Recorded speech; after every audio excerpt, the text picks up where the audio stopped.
আসসালামু আলাইকুম everyone, welcome back to my channel Naim moms. আশা করি আপনারা সবাই ভালো আছেন। আমরাও আলহামদুলিল্লাহ অনেক ভালো আছি। প্রতিদিনের মতো আবারও নতুন একটা ব্লগ ভিডিও নিয়ে চলে আসছি আপনাদের মাঝে। আশা করি আমার এই ব্লগটি আপনাদের কাছে অনেক ভালো লাগবে।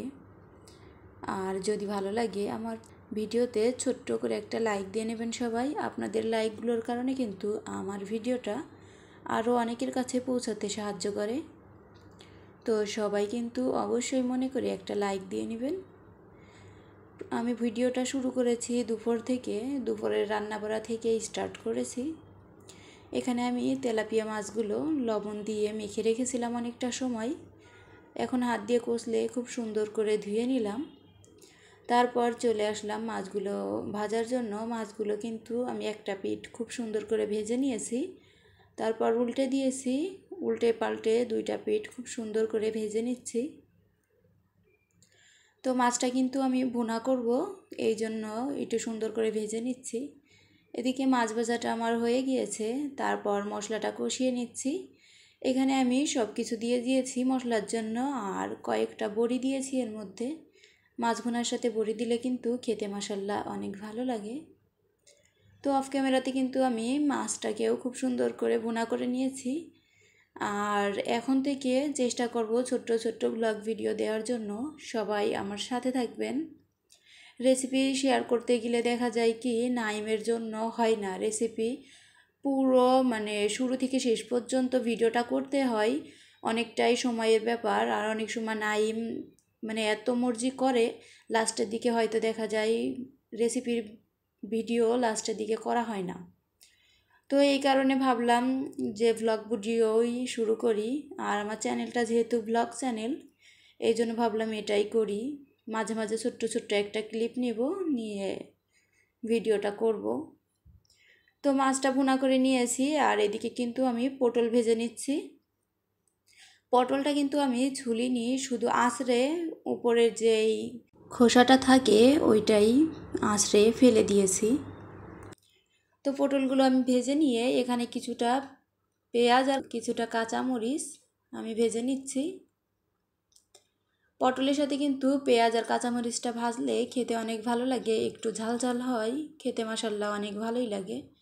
তো পেঁয়াজ কাঁচামরিচ কিছুটা সময় ভেজে নেওয়ার পর এখানে আমি দিয়ে নিচ্ছি লবণ আর সামান্য পরিমাণ হলুদ, একদমই অল্প পরিমাণ, যাতে করে হলুদের গন্ধ না আসে। তো ওগুলো দেওয়ার পরে আমি খুব সুন্দর করে ভেজে নিয়েছি। তারপর আমি এখানে পটলগুলো দিয়ে নিচ্ছি। এই পর্যায়ে কিন্তু আমার পেঁয়াজগুলো একদমই মানে ব্রাউন কালার হয় নাই, একটু নরম থাকা অবস্থায় আমি পটলগুলো দিয়ে নিচ্ছি। কিছুটা সময় ভেজে নিয়েছি, তারপর নামিয়ে নিলাম। তো আমার পটল ভাজিটাও কিন্তু হয়ে গিয়েছে। আর এইভাবে পটল ভাজলেই খেতে অনেক ভালো লাগে গরম ভাতের সাথে। আপনারা একবার ট্রাই করে দেখতে পারেন। তারপর নাইমের বাবা বিকাল টাইমে কিছুটা শাক এনেছিল আর বাজার এনেছিল। তো শাকগুলো আমি বের করে নিচ্ছি। আর পুঁই শাক কিন্তু একদমই সতেজ ছিল, আর মাশাল্লাহ অনেকটাই কচি ছিল। তো আমি শাকগুলো বেছে নিচ্ছি এই টাইমে। শাকের যে একদমই কচি যে আগাগুলো থাকে এই আগাগুলো নিচ্ছি, আর পাতাগুলো নিয়েছি। এগুলো কিন্তু হাত দিয়ে চাপ দিলেই ভেঙে যাচ্ছে।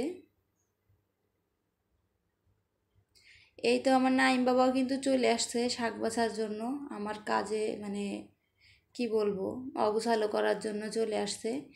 এদিকে আমি ওকে কোনো মতে ম্যানেজ করে শাকগুলো বেছে নিয়েছি। শাকগুলো এতটাই মানে ছিল, সবুজ ছিল, আর এতটাই কচি ছিল, দেখে মাসাল্লাহ অনেক ভালো লাগছিল। আর রান্না করার পরেও খেতে অনেক ভালো লাগছে মাসাল্লাহ। তারপর শাকগুলো বেছে আমি কিছু আর কোনো কাজ করিনি, অন্যান্য বাজারগুলো আর বের করিনি।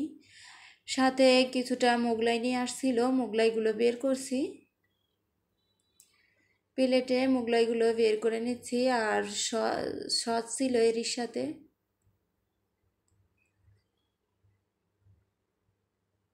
আর মোগলাইগুলো কিন্তু অনেকটা গরম ছিল। খেতে মাশাআল্লাহ অনেক ভালো লেগেছে। এখন আমি সসটাও বের করে নিচ্ছি। এতক্ষণ পর্যন্ত যারা আমার ভিডিওটি দেখছেন সবাইকে অসংখ্য অসংখ্য ধন্যবাদ। যে সকল আপুরা আমাকে প্রতিদিন সাপোর্ট করেন, প্রতিদিনই আমার ভিডিওটা দেখেন। প্রতিদিন হয়তো আমি ভিডিও আপলোড করি না, একদিন পর একদিন করি। তো যারা নোটিফিকেশন পাওয়ার সঙ্গে সঙ্গে আমার ভিডিওগুলো দেখেন তাদেরকে অনেক অনেক বেশি ধন্যবাদ। আর যারা পরবর্তীতে সময় সুযোগ করে দেখে নেন তাদেরকেও অনেক ধন্যবাদ। তো আমি কিন্তু মোগলাই একটু সস লাগিয়ে খাচ্ছিলাম। তার কিছুক্ষণ পরে আবার বাজারগুলো বের করে নিচ্ছিলাম।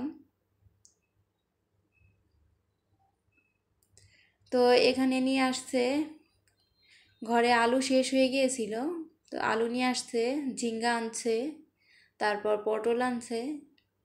টুকটাক কাঁচা বাজার শেষ হয়ে গিয়েছিল, এই জন্য কাঁচা বাজারগুলো নিয়ে আসছে। আর কিছুটা আম নিয়ে আসছে এখানে। এদিকে কিছুটা কাঁচামরিচও নিয়ে আসছে। আর আমি কিভাবে কাঁচামরিচ সংরক্ষণ করি অনেক দিন পর্যন্ত, এই টিপসটাই আপনাদের সাথে শেয়ার করব। এখানে কিন্তু আমি কাঁচামরিচের যেই বোঁটাটা আছে এটা ফেলে দিচ্ছি। এই বোঁটা সহকারে রাখলে কিন্তু কাঁচামরিচটা অনেক তাড়াতাড়ি পচে যায়, নষ্ট হয়ে যায় খুব তাড়াতাড়ি, এই জন্য আমি বোঁটাগুলো ফেলে নিচ্ছি। এভাবে বোঁটা ফেলে তারপর পলিথিনের মধ্যে রাখলে কিন্তু অনেক দিন পর্যন্ত ভালো থাকে। আর খাঁচির মধ্যে রাখলে দেখা যায় ওগুলো অনেক তাড়াতাড়ি শুকিয়ে যায়। তো আমি কিন্তু বোঁটাগুলো ছাড়িয়ে নিয়েছি আর এইভাবে পলিথিন সহ রেখে দেবো ফ্রিজে, নর্মাল ফ্রিজে। তো এতক্ষণ পর্যন্ত যারা আমার ভিডিওটি দেখছেন সবাইকে অনেক অনেক ধন্যবাদ। সবাই ভালো থাকবেন, সুস্থ থাকবেন। আল্লাহ হাফেজ।